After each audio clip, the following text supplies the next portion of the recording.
ओकरा बाद आगे चल गई तो अभी कोई बोलता ही नहीं। अब होली में चलता किस कलर के मजा के नेतो जी के घर में नेतो जी के मौके पर कि होली में किस कलर के पहने जी सरकार की नेता जी बात करी पहले पता ना हो गए कि हमने उजल उजल मार रही तो फिर क्या बता दो ना कि क्या हो सुख लगता क्या हो गिल लगता कि क्या हो सुख लगता क्या हो गिल लगता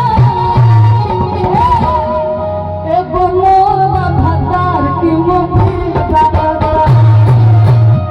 बाकी इधर आइए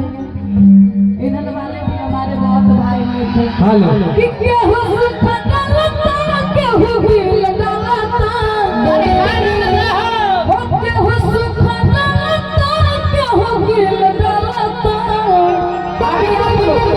बोलेंगे एक मोरा भतार की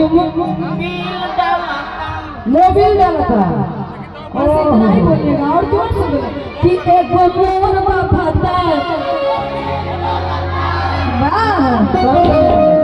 कि एक मोरा भतार की मोबिल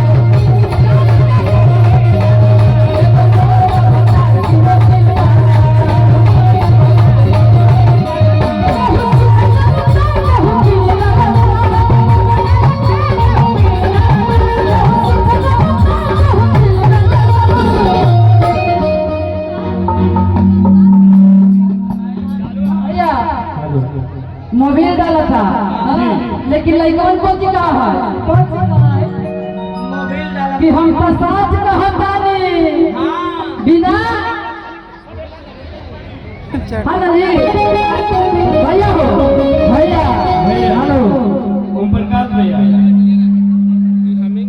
बीच में हमारे एक वर्ड हम